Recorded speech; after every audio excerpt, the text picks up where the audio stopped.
ہو جاتی ہے. تو لیکن حقیقت میں یہ ہے کہ فرض عین دیکھنا ہے. نماز فرض عین ہے، مرد پر الگ سے، عورت پر الگ سے. زکوٰۃ فرض عین ہے، مال کی وجہ سے ہے زکوٰۃ، لیکن جو مال والا ہے اس پر عیناً فرض ہے، کفایتاً نہیں فرض ہے، فرض عین ہے. روزہ فرض عین ہے. ایسے ہی ایسا ہو گیا تو حج بھی فرض عین ہے. تو فرض عین کو خود ہی کرنا پڑتا ہے پہلے درجے میں. اسی وجہ سے کبھی کبھی میاں بیوی میں تھوڑا سا یہ ہوتا ہے کہ میں کیسے دوں، کہاں میرے پاس ہے. جھگڑا لڑائی نہیں کرنا ہے، بس جائے احترام کرے ایک دوسرے کا. بیوی شوہر کا احترام کرے کہ اللہ کے بعد کتنا بڑا درجہ ہے شوہر کا. شوہر تو کرتا ہی ہے، رعایت کرتا ہی. بعض شوہر نہیں کرتے، علم دین کی کمی ہے. ان کو کتابیں آپ کو ہاتھ لگیں، اپنے شوہروں کو پڑھائیں. مولانا عبدالماجد دریابادی فرماتے ہیں اور کہ یہ عورتیں جو ہے اپنے شوہروں کا، وہ حضرت تھانوی کی اصل بات ہے کہ عورتیں چاہیں تو اپنے مردوں کو نیک بنا دیں، ان کے ہاتھ میں ہے. چاہے داڑھی رکھوا لیں، چاہے نماز پڑھوا لیں. اس طرح کہ جب تک داڑھی نہیں رکھو گے اب روٹی پکانا بند، روٹی نہیں پکے گی، چاول ہی چاول کھلائے گی. اگر اس طرح طے کر لیا، حضرت تھانوی نے بھی لکھا ہے، تو اور خوش ہوگا. ابھی تو تھوڑا سا اس کو وہ ہوگی، لیکن بعد میں اور خوش ہوگا. اپنے ساتھیوں سے کہے گا میری خاتون خانہ، میری شریک حیات نے مجھ کو نمازی بنا دیا. واقعی دل و جان سے قربان ہوگا کہ ایسی خاتون ہونا چاہیے، میری بیوی ایسی ہونا چاہیے. آپ نے نمازی بنا دیا ان کو، اب وہ 2-4 دن برداشت کرے گا، اس کو نماز ہی شروع کر دے گا. نماز شروع کیا تو ابھی تو ہاں آپ نے اپنے خاوند کو، مرد کو نمازی بنایا، وہ اپنی نماز پڑھ رہے ہیں اور آپ اپنی نماز پڑھ رہے ہیں. لیکن شریعت دیکھیے کتنی شاندار ہم کو اللہ نے شریعت دیا ہے، کتنا اچھا دین دیا ہے. زندگی بھر جب تک وہ نماز پڑھتا رہے گا اس کی نماز کا ثواب آپ کو ملے گا، بدون ان ينقص من اجورهم شیئا، ان کے اجر میں کوئی کمی کیے بغیر. کتنی بڑی بات ہے یہ. ہماری خواتین، ہماری مائیں بہنیں، بچیاں، ان کی صحیح سے تربیت کر دی جائے تو پورا خاندان دین بن جائے، دین کی روشنی پورا گھر میں اجالا رہے. اللہم اجعلنی نورا، اللہم اجعل یمینی نورا، اللہم اجعل شمالی نورا، اللہم اجعل فوقی نورا، اللہم اجعل تحتی نورا، اللہم اجعل فوقی نورا، تحتی نورا، امامی نورا. پورا چاروں طرف اللہم اجعل لی نورا، اللہم اجعلنی نورا. یہ جو دین ہے، دین کا ایک ایک عمل ہے، وہ سب روشنی پیدا کرتا ہے. تو جو دیندار لوگ ہیں ان کے پاس اگر ادھر ادھر تھوڑا سا گناہ ہوا تو ظلمت آئی تو ان کا دل جو ہے پریشان ہو جاتا ہے. ہمارے بزرگان دین آتے تھے، کسی کمرے میں بیٹھے، فوراً بتا دیا اس سے مجھے دوسرے کمرے میں بیٹھا ہوں. کیوں؟ وہ سمجھتے تھے کہ اس میں ظلمت پھیلی ہوئی ہے، یہاں گناہ ہوتا ہے، تو اس لیے وہ ہٹ جاتے تھے. تو یہ ان کو محسوس ہو جاتا تھا. ہم چونکہ لت پت ہیں گناہوں میں، اس لیے ہم کو پتہ نہیں چلتا. تو یہ ہمارے کیا ہے، یہ اعمال ہمارے نور ہیں، نورانیت اس سے آتی ہے. اس وجہ سے ہم کو چاہیے کہ ہم اپنے بچوں کی اس طرح تربیت کریں، اور اپنے شوہر کو چاہیں تو ہم ان کو دیندار اس طرح بنا سکتے ہیں کہ آپ نماز پڑھو تب ہم تم کو کھانا دیں گے. داڑھی نہیں رکھا ہے، پہلے دیکھنے کی بھی مجبوری ہوتی ہے. آج کل ملازمتیں ہیں، داڑھی کو جیسے ہٹوا دیتے ہیں، ملازمتیں ہٹ جاتی ہیں. تو اتنا شریعت نے بھی لحاظ رکھا ہے. لیکن اگر وہ ہمت کرے، اپنے شعبے میں تھوڑا سا ذہن بنائے، تو اس شعبے والے شکایت بھی نہیں کریں گے، برداشت کر لیں گے. ہمارے یہاں ہی خلیل آباد میں ایک صاحب ہیں، پرنسپل ہیں، اور شروع میں داڑھی واڑھی نہیں رکھتے تھے وہ. اور چونکہ چھوٹا سا اسکول ہے، دیہات میں ہے، اس کے پرنسپل ہیں، وہ داڑھی واڑھی نہیں رکھتے تھے. اور یہاں ساتھ میں اٹھتے بیٹھتے ہیں مسجد میں، تو کبھی کبھی تذکرہ ہوتا تھا. تو یہ ہوتا تھا کہ داڑھی رکھنا چاہیے، بہت ضروری ہے. تو داڑھی انہوں نے 2-3-4 سال سے رکھ لیا ہے داڑھی. حالانکہ حکومت بہت عجیب و غریب ہے. وہ ہم سے پوچھنے بھی لگے کہ راستے میں آپ نماز پڑھ کے آئے ٹرین میں؟ میں نے کہا ہاں پڑھ کے تو آیا. کہا کیسے پڑھا آپ نے؟ بہت مشکل ہے. میں نے کہا ہاں ٹکٹ تو اے سی میں کرایا تھا، اسی لیے رمضان میں ایک آنا تھا، اور دوسری ہے کہ نماز کا مسئلہ تھا، سال میں 1 بار آنا ہے، بار بار آؤ تو اس پیسے کو جوڑ لو تو اتنا ہی ہوتا ہے. تو اسی لیے ہم نے اس میں کرایا تھا، نماز پڑھ کے آئے. تو کہا کیسے؟ تو بتایا ہم نے کسی طرح پڑھتے رہے. دوسروں کو کچھ نہیں کہا. تو کہنے لگے کہ ہاں مولانا بات تو صحیح ہے، ہم لوگوں کا سفر تو نہیں ہوتا ہے. ابھی جب سے میں نے داڑھی رکھی ہے تو میرے اوپر والا جو آفیسر ہے وہ آتا ہے تو اور لوگوں کو ڈانٹ کے بات کرے گا. ایسے بیٹھائے رہتے ہیں سب کو سامنے، جب میری طرف آئے گا تو اس کا لہجہ فوراً نرم ہو جاتا ہے. تو میں نے غور کیا تو پتہ چلا کہ پہلے تو یہ بھی ڈانٹتا تھا، پہلے مجھ کو بھی ڈانٹتا تھا، اور ابھی کیا ہے، ابھی اس کا لہجہ جو نرم ہوا ہے تو ہو نہ ہو یہ میری داڑھی ہی کی وجہ سے ہے. تو اس کا تو فائدہ مجھ کو معلوم ہو رہا ہے. میں نے کہا ہاں آپ نے واقعی تجربہ بتایا، داڑھی کا نفع تو ہے ہی، لیکن شریعت بھی ہے. شریعت میں تھوڑا سا ایسا ہے کہ آدمی، حضرت تھانوی رحمۃ اللہ علیہ لکھا ہے کہ اگر عمل اور عقیدے دونوں چیزیں جمع ہو جائیں تو جمع کرنا ہی کرنا ہے. جیسے نماز کو فرض جاننا ہے اور نماز پڑھنا بھی ہے، ایسے ہی دین کے جتنے کام ہیں سب عقیدہ اور عمل کے ساتھ ہیں. لیکن ایک آدمی نماز نہیں پڑھتا ہے اور نماز کو فرض سمجھتا ہے تو فرض سمجھنے کا اس کو ثواب ملے گا اور نماز چھوڑنے کا گناہ ہوگا. تو ایسے ہی سارے اعمال میں داڑھی بھی ہے. داڑھی کو ضروری سمجھنا اور اس کے بعد داڑھی پر عمل کرنا. تو داڑھی پہ عمل اور عقیدہ دونوں ضروری ہے، لیکن ایک آدمی نہیں کر پا رہا ہے تو اس کو ضروری سمجھتے ہوئے آدمی استغفار کرتا رہے، دعا کرتا رہے اللہ شکلیں بنا دے. اور جس ملک میں ہم ہیں اس ملک کے حالات کے حساب سے آدمی کو شریعت کو مقدم رکھنا ہے اور اپنی معاش کو، اپنے حالات کو بھی دیکھتے ہوئے جہاں تک ہو سکے عمل کرنا ہے، نہیں ہو سکے تو چھوڑ کر استغفار کرتے رہنا ہے. تو ہماری مائیں اور بہنیں اپنے خاوند کو اس طرح داڑھی بھی رکھوا سکتی ہیں، نمازی بھی بنا سکتی ہیں. اب یہاں پہ تھوڑا سا دماغ میں یہ آتا ہے کہ ان کی نماز کا ثواب ہم کو مل جائے گا تو ان کو کیسے، ان کا ثواب ہم کو آ جائے گا تو ان کو کیسے ثواب ملے گا. تو آج کل کے موبائل نے اس کو سمجھا دیا ہے. آج کے موبائل نے یہ سمجھا دیا ہے کہ جیسے اپنے موبائل میں ہم نے ایک میسیج لکھا، اپنے ہاتھ سے لکھا اور اس کے بعد وہ میسیج اپنے سہیلی کو، دوست کو فارورڈ کر دیا، بھیج دیا. تو جیسے ہی ہم نے وہ میسیج اپنے دوست کو فارورڈ کیا، بھیج دیا، اپنے سہیلی کو بھیج دیا، تو وہ اپنے موبائل میں میسیج کو دیکھے گی تو میسیج پہنچ گیا. اور ادھر اپنے موبائل میں دیکھیے تو اپنے موبائل میں اسکرین پہ موجود ہے. تو معلوم کیا ہوا؟ معلوم یہ ہوا کہ وہ میسیج اس میں کچھ پرتیں رہی ہوں گی جو آج کل کی سائنٹیفک وے میں دکھائی نہیں دیتی، لیکن وہ پرت وہاں سے نکل کر کے اس کے موبائل میں پہنچ گئی اور اپنے پاس وہ میسیج موجود ہے.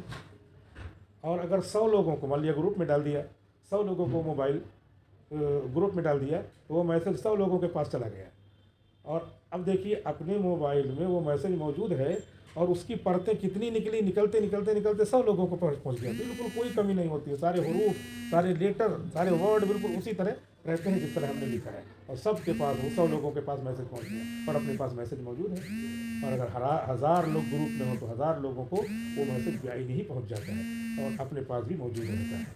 تو اب یہ ایک آدمی کو ہم نے نمازی بنایا تو اب جو ہے اس کی نماز کا ثواب اس کے پڑھنے کی وجہ سے اس کو ملے گا ہی، اور ہم نے بنایا تو وہ ثواب ہم کو بھی آئے گا اس کے ثواب میں کمی کیے بغیر. اور یہیں سے ایصال ثواب بھی سمجھ میں آ جاتا ہے کہ ہم نے ایک پارہ پڑھا اور اس کے بعد اپنے والدین کو بخش دیا تو گویا کہ 2 لوگوں کو ہم نے میسیج آف اللہ، اللہ کے پیغام کو یہ دوسرے کو آپ اپنا ثواب پہنچا سکتے ہیں. تو وہ 2 لوگوں کو پہنچ گیا اور اپنا ایک پارہ اپنے پاس ہے اور 2 لوگوں کو ایک ایک پارہ پہنچ گیا.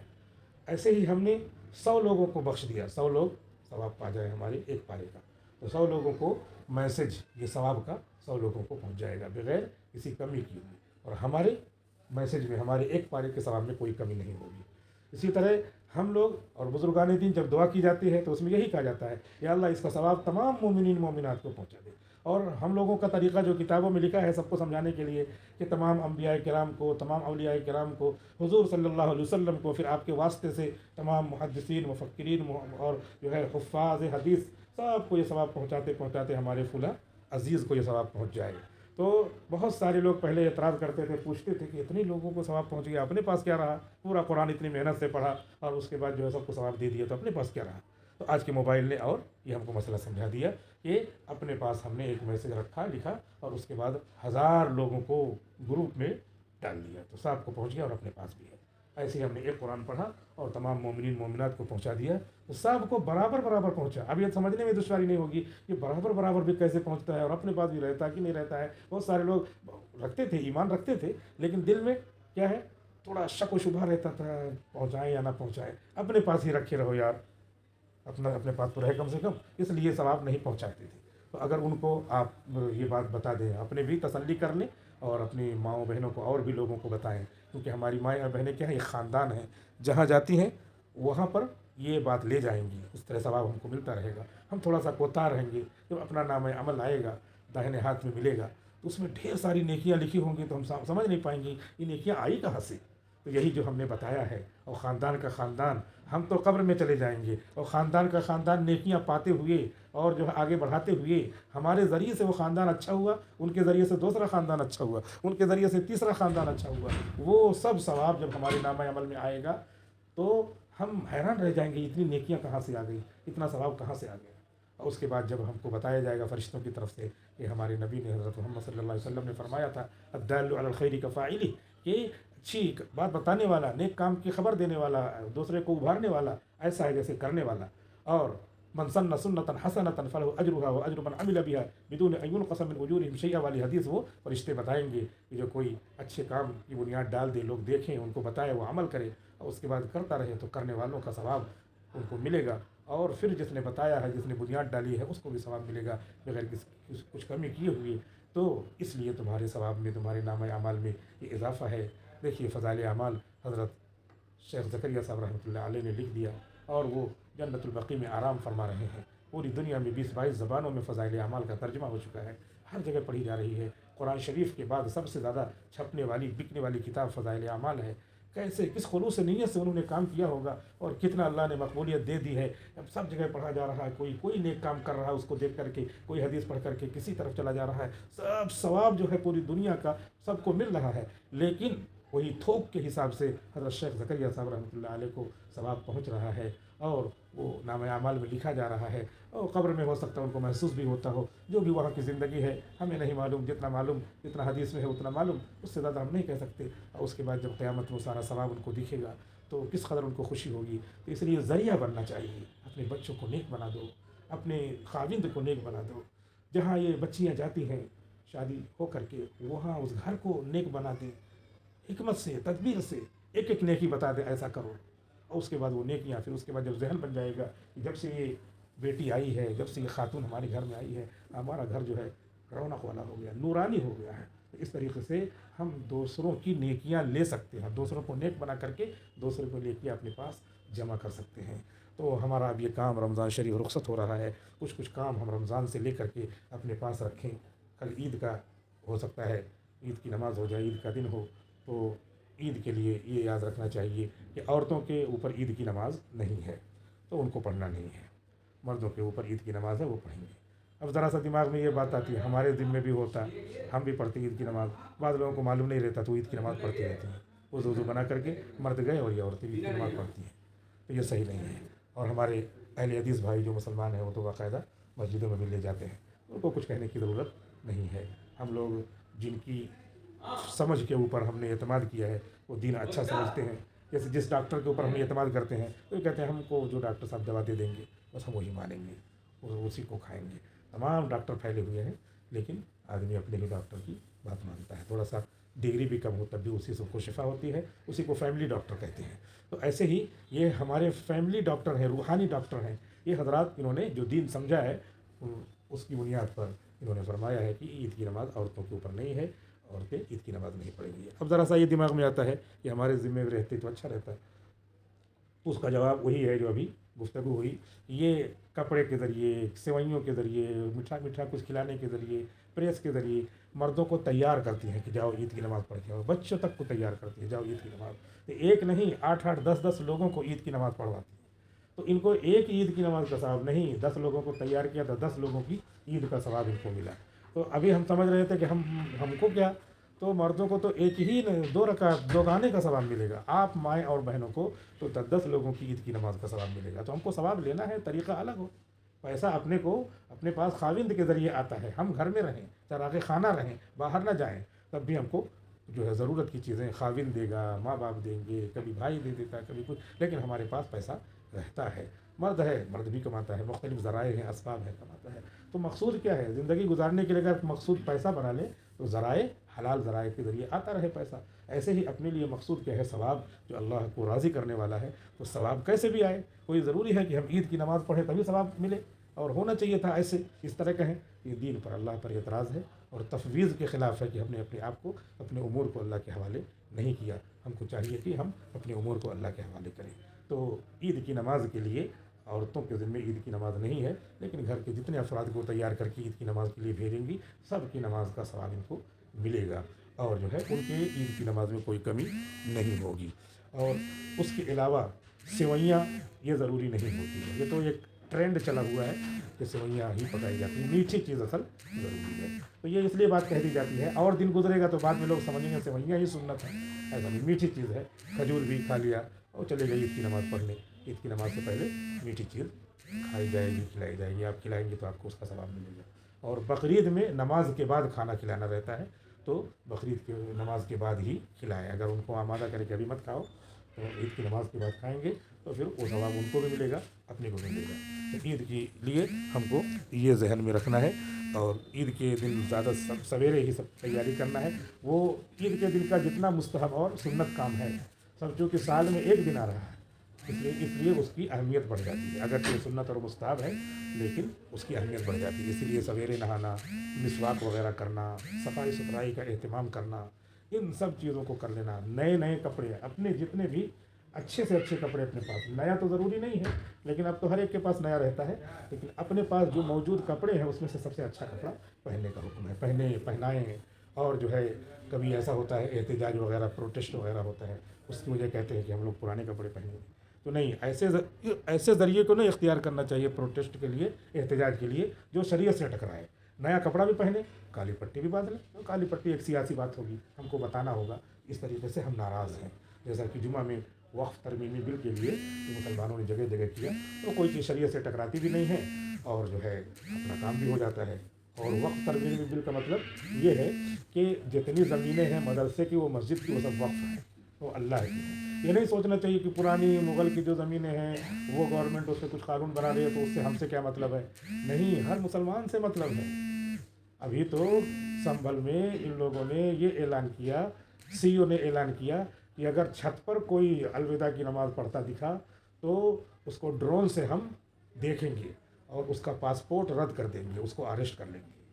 ان کا ارادہ کیا ہے؟ ان کا ارادہ ہے مسلمان اور اسلام کو ختم کرنے کا, اور اللہ کا ارادہ ہے انا نحن نزلنا الذکر وانا لہ لحافظون. ایسا تو کچھ نہیں کر پائیں گے وہ, لیکن جو بات ہے وہ یہ ہے کہ ہر مسجد و مدرسہ وقف کی زمین میں رہتا ہے. وہ تو کہا جاتا ہے ہم نے مسجد کو دے دیا, اس کا مطلب یہی رہتا ہے یہ اللہ کے لیے وقف ہو گئی, اللہ کی ہو گئی زمین. اور مدرسے کو دے دیا تو وہ سب وقف ہی رہتا ہے. اور کہتے ہیں ہم کو وقف سے کیا فائدہ, کوئی پیسہ تھوڑی غریبوں کو ملتا ہے. نہیں, یہی ہے نا, مدرسہ مسجد ہے, مسجد میں سب لوگ نماز پڑھنے جاتے ہی تو فائدہ ہے, مدرسے میں سب لوگ پڑھنے جاتے ہی تو فائدہ ہے. فائدہ صرف پیسے کا نہیں رہتا ہے, یہ سارے فائدے ہیں. اس سے تو بالکل دین بند ہو جائے گا, اور ان لوگوں کا ارادہ یہی ہے. لہٰذا اس کے لیے دعا بھی کریں, اور دعا کرنے کے ساتھ ساتھ یہ بھی ہم کو جو ہے کرنا ہے کہ ہم 11 مہینے جو رمضان میں سے سیکھ کر کے جا رہے ہیں اس کو کرتے رہیں. تو عید کے دن کی اس طرح تیاری ہوگی, مرد اپنا عید کی نماز پڑھیں گے, ایک دوسرے سے ملاقات کرتے رہیں. کپڑے میں فضول خرچی بہت ہو جاتی ہے, اس کا اہتمام کریں. شوہر کو مجبور نہ کریں کہ اتنے 1000 والا 4000 والا جوڑا چاہیے. نہیں, اس کی جتنی وسعت ہے اتنے ہی وہ ان کو رہنے دیں. اگر آپ مجبور کریں گے تو ہو سکتا ہے وہ چرا کر کے لا رہا ہو, اور آپ کو پتہ نہیں, آپ کی وجہ سے وہ چوری کر رہا ہے, تو آپ نے آمادہ کیا. ایسا نہیں ہونا چاہیے. اس کی کمائی دیکھ کر کے ہی مطالبہ کریں, چادر دیکھ کر کے ہی پیر پھیلایا جاتا ہے. تو بہت سارے خاوند ایسے ہیں جو قرض لینا پڑتا ہے ان کو, تو وہ بچوں کی مانگیں ہوتی ہیں. بچوں کو ایسی تربیت دیں, بچوں کو کہ نہیں. اور خود کبھی ایسا ہو شوہر زیادہ بھی لائے تو ان کو کہیں نہیں, ہم کو اتنے میں ہو جائے گا, آپ اپنی کمائی سے زیادہ نہ کیجیے, قرض مت لیجیے, آپ ان کو آمادہ کریں. اس طرح ان کے اوپر بوجھ ڈالنا, قرض دلوانا, تو لا يحل مال امرئ مسلم الا بطیب نفسی. تو یہ وہ سب سے پہلا مسلمان ہمارا قریبی تو وہی ہے, اس کا مال جو ہے وہ طیب خاطر نہیں ہے, کہیں سے بھی لا رہا ہے, تو کہیں نہ کہیں وہ عدم جواز اور خرابی کی طرف جا رہا ہے. ہمارے قاری صدیق صاحب رحمۃ اللہ علیہ چندہ وصولتے تھے, تو کبھی کسی ٹھیلے والے پان وان والے کی دکان پہ گئے, رسید کٹوائے, تو حضرت قاری صاحب کو دیکھ لیا, تو اگر وہ 50 روپیہ دینے والا ہوتا تھا تو 200 روپے کی رسید کاٹ رہے. نہیں قاری صاحب نہیں, تمہارا 50 روپیہ کاٹے, یہ 150 روپیہ تمہارا جائز نہیں. ٹھیلے والا ہے 50 روپے کی رسید کاٹ رہا ہے, نہیں تمہارا 10 روپیہ نہیں. یہ سب تھے لوگ.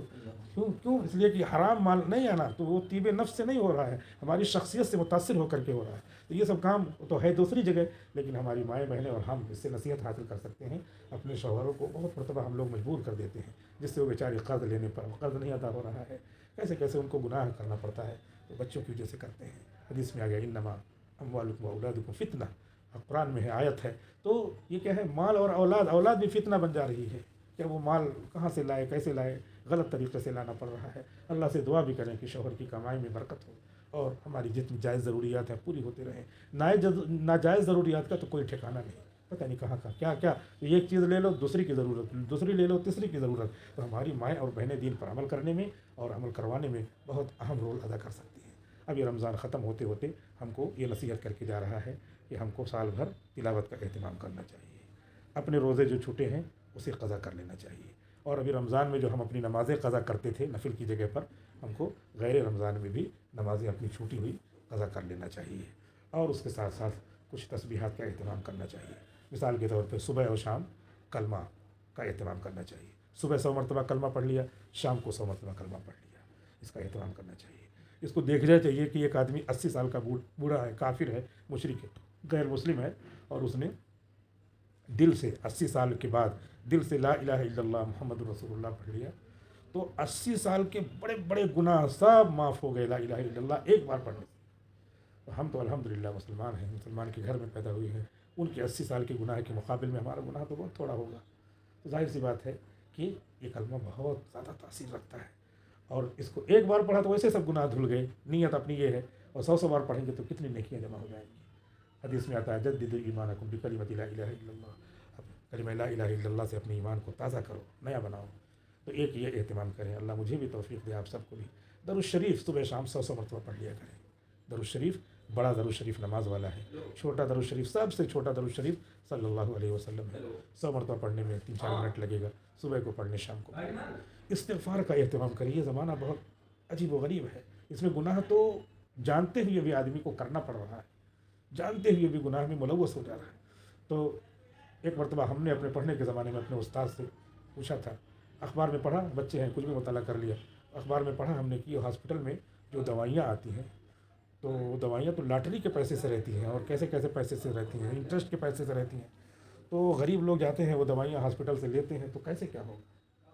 تو زمانہ بہت گزر گیا، اب تو کتنا زیادہ انٹرسٹ اور ساری چیزیں عام ہیں. تو اس وقت ہم نے پوچھا تھا تو انہوں نے کہا تھا کہ غریب لوگوں کو یہ کہنا چاہیے کہ اس کو کھاؤ اور استغفار کرتے رہو. کیونکہ اب کیا ہے، مریں گے یا دوا استعمال کریں گے یا کیا کریں گے. تو انہوں نے یہ جواب دیا تھا کہ دوا بھی استعمال کریں اور استغفار بھی کرتے رہیں. تو ہم کو اس زمانے میں جب کہ 25-30 سال 35 سال ہو گئے، اب تو ہر طرف برائی ہے. اب تو ہر ایک کو بینک کا کھاتہ کھلوانا ہے، پہلے ضروری نہیں تھا. اب بینک میں پیسہ جو ہے لگ کر کے آتا ہے. تو لا تعاونوا علی الاثم والعدوان، ہم اپنے پیسے کے ذریعے تو انٹرسٹ میں سب میں مدد کرتے ہی ہیں. تو وہ پیسہ گویا کہ انٹرسٹ سے گناہ سے چھو کر کے ٹچ ہو کر کے آ رہا ہے. تو بہت طریقے سے ہم گناہ کے آر پار ہیں، پاس ہیں، ٹچ میں ہیں. تو استغفار ہر مرد اور عورت کو، مسلمان مرد اور عورت کو صبح شام 100 مرتبہ استغفار کا اہتمام کرنا چاہیے. پورا استغفر اللہ ربی من کل ذنب واتوب الیہ پڑھیں، یا صرف استغفر اللہ بھی پڑھیں، تب بھی جو ہے جیسے صلی اللہ علیہ وسلم سب سے چھوٹا درود شریف ہے، ایسے استغفر اللہ سب سے چھوٹا استغفار ہے. یہ مرد اور عورتیں ہم اس کا اہتمام کر لیں. تیسرے کلمے کی بہت زیادہ فضیلت آتی ہے. تیسرا کلمہ کے نام سے جو ہے بہت اس کی فضیلت آتی ہے. مدرسے میں جو پڑھایا جاتا ہے اس کو بھی 100 بار پڑھنے کا صبح شام اہتمام کریں. کبھی چھوٹ جائے تو اگلے دن پڑھ لیں. یہ زندگی ہے، لگی ہے. کبھی کوئی کام آ گیا، کبھی کوئی بیمار ہے اور کہیں چلے گئے، تو یہ نہیں کہ اب چھوٹ گیا تو کیا کریں. نہیں، حضرت ثانی رحمۃ اللہ علیہ نے تو عقلی طور پہ عجیب طرح سمجھایا ہے.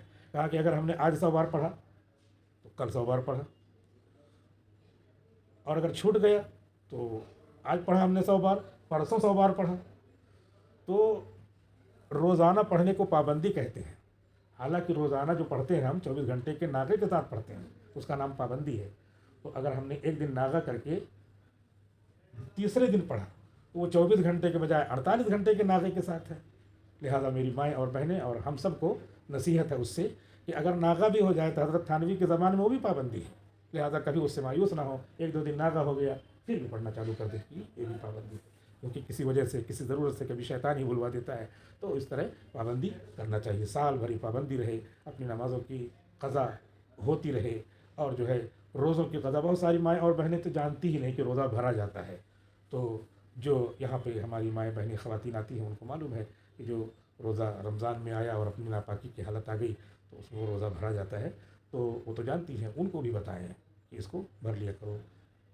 ایام جو آتے ہیں، چھوٹے دن آتے ہیں جاڑے میں، سردی کے موسم میں، اس میں تو بہت آسان رہتا ہے، اس میں بھرنے میں آمادہ کرے. جو رمضان کے علاوہ کبھی روزہ نہیں رکھتا اس کے لیے ذرا مشکل ہے. لیکن ہماری مائیں اور بہنیں مبارکباد کے قابل ہیں، تو وہ تو روزہ بہت جلدی رکھ لیتی ہیں، آسانی سے رکھ لیتی ہیں. تو گویا کہ رمضان کا یہ آخری دن کا پیغام ہم سب ماؤں بہنوں کے، مردوں کے نام یہی ہے کہ ہم اللہ کی مرضی کو تلاش کریں. اور اللہ کی مرضی کی تلاش کرنے کے بہت طریقے ہیں. ان طریقوں کو یاد رکھیں. نیکی کے کام کریں، چھوٹی نیکی ہو بڑی نیکی ہو. راستے میں کیا ہے، راستے میں کوئی سامان پڑا ہوا، کوئی آئے گا، بچے آئیں گے گر جائیں گے، تو ہمارا گھر ہی راستہ ہے، بچے چل رہے ہیں پھر رہے ہیں، اس کو ہٹا دیں وہاں سے کہ کوئی گرنے نہ پائے، تو وہ راستے سے اینٹ پتھر ہٹانے کا ثواب ان کو ملے گا۔ اس طرح بہت سارا یہ بھی نیکی ہے، بڑی بڑی نیکیاں جو بار بار کہی جاتی ہیں وہ سب نیکیاں ہیں۔ تو معمول بنائیں کہ رمضان کے بعد ایک مہینے میں ایک قرآن ختم کریں گے، درود شریف کثرت سے پڑھیں گے، یا تو اس طرح معمول بنا لیں کہ ایک ہفتے میں 1,00,000 مرتبہ درود شریف پڑھیں گے، اور یہ صبح شام کا معمول بنا لیں، بہت زیادہ برکت ہو جائے گی انشاءاللہ۔ عید کا دن کیسے گزارنا ہے وہ بھی دیکھ لیں، عید کی نماز ہمارے ذمہ میں نہیں ہے، اور اللہ رب العزت نے جو باتیں فرمائی ہیں جیسے یا ایھا الذین آمنوا لا تقدموا بین یدی اللہ ورسولہ واتقوا اللہ ان اللہ سمیع علیم، اللہ اس کے رسول سے آگے نہ بڑھو، یعنی اس کے حکموں سے آگے نہ بڑھو، جو اللہ کا حکم ہے اس پر سرنڈر ہو جاؤ۔ یا ایھا الذین آمنوا لا ترفعوا اصواتکم فوق صوت النبی، تو نبی کی آواز پر اپنی آواز کو بلند نہ کرو۔ اس میں ہر بڑے کے لیے فقہاء نے مستنبط کیا ہے مسئلہ کہ باپ کی آواز سے اپنی آواز بلند نہ ہو، استاذ کی آواز سے اپنی آواز بلند نہ ہو، اور عالم ہے ان کی آواز سے اپنی آواز بلند نہ ہو۔ کبھی گفتگو ہو رہی ہے باپ سے تو باپ کی آواز کا جو ہے کی مقدار 10 پوائنٹ ہے، تو ہماری آواز 8-7 پوائنٹ ہی رہے تیز، یہ نہیں کہ 10 پوائنٹ میں والد صاحب بول رہے ہیں ہم کڑے ہو کر کے نہیں کریں گے، 12 پوائنٹ میں بول دیا، یہ جو ہے غلط ہو گیا، اس آیت کے خلاف ہو گیا۔ اللہ تعالیٰ نے فرمایا یا ایھا الذین آمنوا لا یسخر قوم من قوم عسى ان یکونوا خیرا منهم، تو ہم عورتیں مرد کبھی بھی جو ہے نہ عورت کا مذاق اڑائے نہ مرد کا مذاق اڑائے۔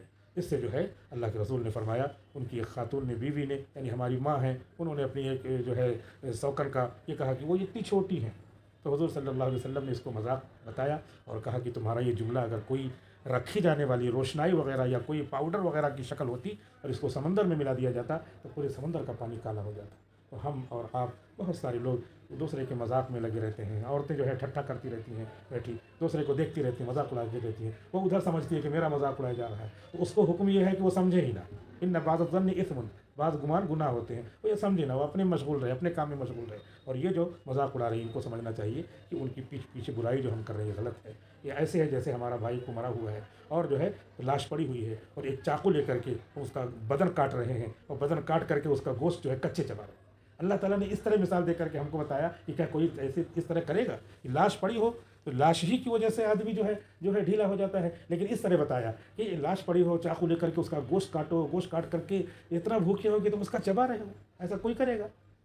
فَكَرِهْتُمُوهُ، ضرور تم اس کو ناپسند کرو گے۔ تو غیبت بہت خراب چیز ہے، یہ ساری باتیں اگر آدمی طے کر لے تو انشاءاللہ غیبت سے بچ جائے گا، تمام گناہوں سے بچ جائے گا، اور آخر میں اللہ سے دعا کرتے رہیں کیونکہ توفیق وہیں سے ملتی ہے کہ اللہ سے دعا کریں ان سب باتوں پہ اللہ تعالیٰ مجھے بھی، آپ کو بھی، آپ سب اپنے گھر والوں کے لیے، بچوں کے لیے، جو بچے مانتے نہیں باتیں ان کے لیے آخر میں مصلی بچھا کے دعا شروع کر دیں، کب اللہ کی طرف سے مقبولیت کی گھڑی ہو تو اللہ تعالیٰ قبول کر لے، اس طریقے سے دعا بھی کرتے رہیں۔